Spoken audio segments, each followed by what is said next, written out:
ಸಾಲು ಸಾಲು ಕೊಲೆಗಳು. ಆದ್ರೆ ಯಾರಿಗೂ ಇವೆಲ್ಲ ಕೊಲೆಗಳು ಅಂತಾನೆ ಗೊತ್ತಾಗೋದಿಲ್ಲ.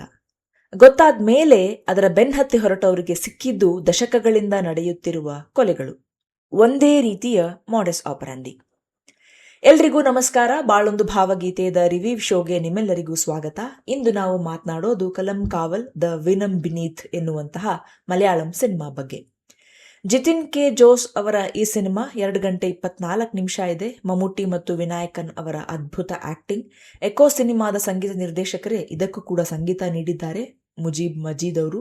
ಮಮ್ಮೂಟಿ ಆಸ್ ಸ್ಟ್ಯಾನ್ಲಿ ದಾಸ್ ಮತ್ತು ವಿನಾಯಕನ್ ಆಸ್ ಜಯಕೃಷ್ಣನ್. ಸೋನಿ ಲೀವ್ನಲ್ಲಿ ಇದು ಲಭ್ಯವಿದೆ, ಕನ್ನಡದಲ್ಲಿ ಕೂಡ ನೋಡಬಹುದು.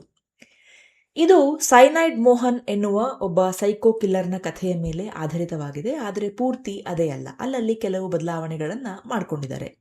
ಈ ಹಿಂದೆ ಇದೇ ಸೈನೈಡ್ ಮೋಹನ್ನ ಕಥೆ ಆಧಾರಿತ ದಹಾಡ್ ಎನ್ನುವಂತಹ ಒಂದು ಹಿಂದಿ ಸೀರೀಸ್ ಬಂದಿತ್ತು ಮತ್ತು ಭಾಗವತ್ ಚಾಪ್ಟರ್ 1 ರಾಕ್ಷಸ್ ಎನ್ನುವಂತಹ ಒಂದು ಅದೇ ಹಿಂದಿ ಸೀರೀಸೇ ಬಂದಿತ್ತು. ಹಾಗಾದ್ರೆ ಈ 2 ಸೀರೀಸ್ ಬಂದ್ಮೇಲೂ ಕೂಡ ಈ ಸಿನಿಮಾದಲ್ಲಿ ಹೊಸ್ತೇನಿದೆ, ಬನ್ನಿ ನೋಡೋಣ. ಮೊದಲನೇದಾಗಿ ಈ ಕಲಂ ಕಾವಲ್ ಸಿನಿಮಾದಲ್ಲಿ ಏನಾಗತ್ತೆ ಅನ್ನೋದಕ್ಕಿಂತ ಏನು ನಿಧಾನವಾಗಿ ನಿಮ್ಮ ಮನಸ್ಸಿನಲ್ಲಿ ಉಳಿಯುತ್ತೆ ಅನ್ನೋದೇ ಬಹಳ ಮುಖ್ಯ. ಎರಡನೇದು ಸಮಯ ಎಲ್ಲವನ್ನ ಮರೆಸುತ್ತೆ ಅಂತ ಹೇಳ್ತಾರೆ. ಆದರೆ ಇದರಲ್ಲಿ ಅದು ಮಾಯಿಸುವ ಗಾಯ ಅಲ್ಲ.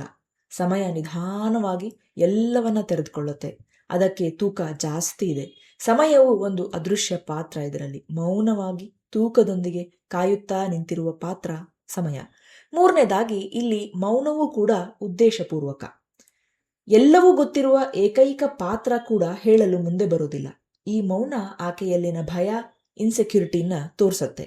ಮತ್ತು ಈ ಒಂದು ಸನ್ನಿವೇಶದಲ್ಲಿ ಇನ್ವೆಸ್ಟಿಗೇಟ್ ಮಾಡುತ್ತಿರುವ ಅಧಿಕಾರಿಯ ಪಾತ್ರ ಮಾಡಿದ ವಿನಾಯಕನ್ ಅವರ ಸಹನೆ ನನಗೆ ತುಂಬಾ ಇಷ್ಟ ಆಯಿತು. ನಾಲ್ಕನೇದು, ಈ ಚಿತ್ರದಲ್ಲಿ ಟಿಪಿಕಲ್ ನಾಯಕ ನಾಯಕಿ ಅಂತೆಲ್ಲ ಇಲ್ಲ. ಮಮ್ಮೂಟಿ ತಾನೊಂದು ದೈತ್ಯ ಪ್ರತಿಭೆ ಅಂತ ಮತ್ತೆ ನಿರೂಪಿಸಲು ಮಾಡಿದ ಚಿತ್ರ ಅಂತ ಹೇಳ್ಬೋದು.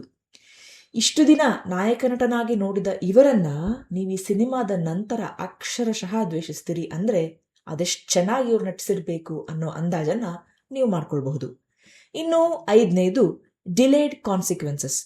ಈ ಚಿತ್ರ ನೋಡ್ತಾ ಒಂದು ರೀತಿಯ ಕಸಿವಿಸಿ ಆಗತ್ತೆ. ಅದ್ಯಾಕೆ ಅಂದ್ರೆ ಇದರ ಮೇನ್ ಥೀಮ್ನಿಂದಾಗಿ. ಅದೇನೆಂದ್ರೆ, ನೀವು ಹೊಣೆಗಾರಿಕೆಯನ್ನ ಮುಂದೂಡಬಹುದು, ಆದರೆ ನೀವು ಅದನ್ನ ಪೂರ್ತಿ ರದ್ದುಗೊಳಿಸಲು ಸಾಧ್ಯ ಇಲ್ಲ. You can postpone accountability but you can not cancel it. ಪರಿಣಾಮಗಳು ತಡವಾಗಿ ಬಂದಾಗ ಅವು ಇನ್ನಷ್ಟು ಕಠಿಣವಾಗಿರ್ತವೆ. 6ನೇದಾಗಿ, ಈ ಚಿತ್ರ ನಿಮಗೆ ಎಲ್ಲೂ ಕೂಡ ಆರಾಮವನ್ನ ಕೊಡಲ್ಲ. ಆಗ್ಲೇ ಹೇಳಿದ ಹಾಗೆ ಕಸಿವಿಸಿ ಜೊತೆಗೆ ಕೊನೆಯಲ್ಲೂ ಸಹ ಇದು ಒಂದು ಪರಿಹಾರ ಅಥವಾ ಸಮಾಧಾನ ಅಂತ ಕೊಡಲ್ಲ. ಅಂದ್ರೆ ಮಮ್ಮೂಟಿ ಆಸ್ ಸ್ಟ್ಯಾನ್ಲಿ ದಾಸ್ ಯಾಕೆ ಈ ಕೊಲೆಗಳನ್ನ ಮಾಡ್ತಾ ಇದ್ದ, ಏನ್ ಕಾರಣ ಇರಬಹುದು? ಯಾವುದೋ ಇಲಿ ಹಾವು ಕಥೆ ಮೂಲಕ ಮನೋವಿಕಾರವನ್ನ ಹೇಳೋ ಪ್ರಯತ್ನವನ್ನ ನಿರ್ದೇಶಕರು ಮಾಡ್ತಾರೆ, ಇಲ್ಲ ಅಂತ ಹೇಳಲ್ಲ. ಆದ್ರೆ ಆ ವ್ಯಕ್ತಿ ಇಷ್ಟೊಂದು ನಿರ್ದಯಿಯಾಗಲು ಕಾರಣ ಏನು ಅಂತ ಎಲ್ಲೂ ಹೇಳೋದಿಲ್ಲ. ಈ ಅಸ್ಪಷ್ಟತೆಯೇ ಈ ಚಿತ್ರದ ದೊಡ್ಡ ಡಿಸ್ಕಂಫರ್ಟ್. ಇನ್ನು 7ನೇದಾಗಿ, ಈ ಸಿನಿಮಾ ಎಲ್ರಿಗೂ ಅಲ್ಲ. ನೀವು ಬೇಗ ತಪ್ಪು ಯಾರ್ದು ಅಂತ ಗೊತ್ತಾಗಬೇಕು, ಟ್ವಿಸ್ಟ್ಸ್ ಅಂಡ್ ಟರ್ನ್ಸ್ ಫಾಸ್ಟ್ ಆಗಿರ್ಬೇಕು ಅನ್ನುವವರಿಗೆ ಈ ಸಿನಿಮಾ ಅಲ್ಲ. ಅವರೇ ಹೇಳಿದ ಹಾಗೆ ದ ವಿನಮ್ ಬಿನೀತ್ ನಿಧಾನವಾಗಿ ವಿಷ ಪಸರಿಸುತ್ತಾ ಹೋಗುತ್ತೆ. It's a choice of directors story telling. ಕಟ್ಟಕಡೆಯ ನನ್ನ 8ನೆಯ ಪಾಯಿಂಟ್, ಕಾಲ ಎಲ್ಲವನ್ನ ಅಳಿಸಿ ಹಾಕಿದೆ ಅಂತ ಅಂದ್ಕೊಂಡು ಆರಾಮವಾಗಿ ತನ್ನ ಕೊಲೆ ಮಾಡುವ ಮಾಡಸ್ ಆಪರೆಂಡಿಯನ್ನ ಬದಲಾಯಿಸಿಕೊಂಡು ನಾನೇ ಬುದ್ಧಿವಂತ ಅಂತ ಯಾವನ್ನೇ ಕ್ರಿಮಿನಲ್ ಅಂದುಕೊಂಡ್ರು ಕಾಲವೇ ಸಾಕ್ಷಿಯಾಗಿ ನಿಂತು ಏನನ್ನೂ ಮರೆಯದೆ ಎದುರಿಗೆ ಬಂದಾಗ ಏನಾಗತ್ತೆ, ಈ ಸಿನಿಮಾ ನೋಡಿ ಗೊತ್ತಾಗತ್ತೆ. ಇನ್ನು ಮಮ್ಮೂಟಿ ಮತ್ತು ವಿನಾಯಕನ್ ಅವರ acting simply superb, extraordinary. Screen play, background score ultimate. 8 ಚಾಪ್ಟರ್ಗಳಲ್ಲಿ ನಿರ್ದೇಶಕರು ಚಿತ್ರವನ್ನು ವಿಭಾಗಿಸಿ ಕಥೆನ ತುಂಬಾ ಚೆನ್ನಾಗಿ ಹೇಳಿದ್ದಾರೆ. ಮಮ್ಮೂಟಿ ಅವರ ಹೊಗೆ ಬಿಡುವ ಸ್ಟೈಲ್ ಮತ್ತು ಅವರು ಸ್ಕ್ರೀನ್ ಮೇಲೆ ಬಂದಾಗ ಬ್ಯಾಕ್ಗ್ರೌಂಡ್ ನಲ್ಲಿ ಒಂದು ಮ್ಯೂಸಿಕ್ ಬರುತ್ತೆ, ವಾಹ್. ಕೇರಳ, ತಮಿಳುನಾಡು 2 ರಾಜ್ಯಗಳಲ್ಲಿ ಕೊಲೆಗಳಾಗ್ತಾ ಹೋಗ್ತವೆ. ಜೇಡ ಬಲೆ ಹೆಣೆದು ತಾನೇ ಜಾಣ ಅಂದ್ಕೊಳ್ಳುತ್ತೆ, ಆದರೆ ತಾನೇ ತನ್ನ ಬಲೆಯಲ್ಲಿ ಸಿಕ್ಕಾಕೊಂಡಾಗ. ಒಟ್ನಲ್ಲಿ ನಿಧಾನವಾಗಿ ಒಂದು ಕರಾಳ ಲೋಕಕ್ಕೆ ತೆರೆದುಕೊಳ್ಳುವ ಒಂದು ಕ್ರೈಮ್ ಥ್ರಿಲ್ಲರ್ ನೋಡಬೇಕು ಎನ್ನುವವರಿಗೆ ಈ ಸಿನಿಮಾ ಖಂಡಿತವಾಗ್ಲೂ ನೋಡಿ.